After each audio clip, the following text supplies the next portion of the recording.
America once had a popular and just President, Alexander Reed. The people saw him as a true hero. Every speech, every decision united the nation. But behind the shining walls of power, a dark secret was taking shape.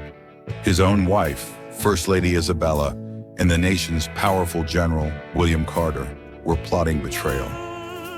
In the grand hallways of the White House, Isabella walked in glamorous gowns. To the world, she appeared to be the perfect First Lady, but inside her heart burned ambition. She envied her husband's popularity and wanted power for herself.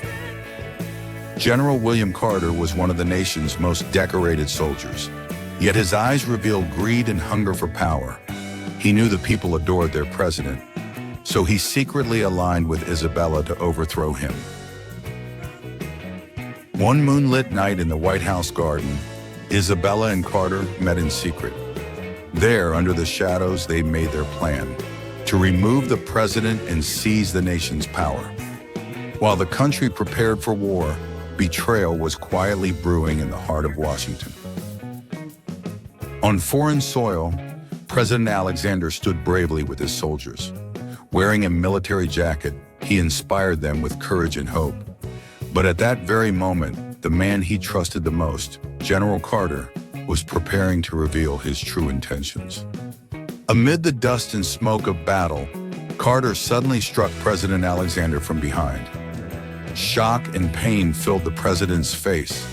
The soldiers were frozen in disbelief. Their leader had been betrayed by his own general. Wounded, President Alexander fell to the ground, but he clutched the American flag tightly in his hands. His face reflected both sorrow and pride, while his eyes glowed with courage until the very end. His sacrifice was destined to be remembered forever. Returning to Washington, Isabella and Carter took control of the government. Isabella sat confidently in the presidential chair, while Carter stood proudly beside her.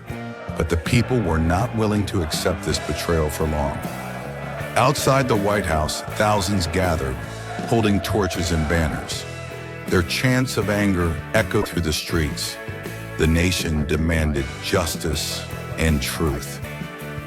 In court, General Carter stood on trial. His once proud eyes were filled with fear. The same soldiers who once saluted him now called him a traitor. Isabella was stripped of her power. Exiled and alone, she wandered the dark streets in torn clothes. Her face carried regret, but by then it was far too late. In the heart of Washington, D.C., a grand memorial of President Alexander Reed was built. Citizens lit candles around it,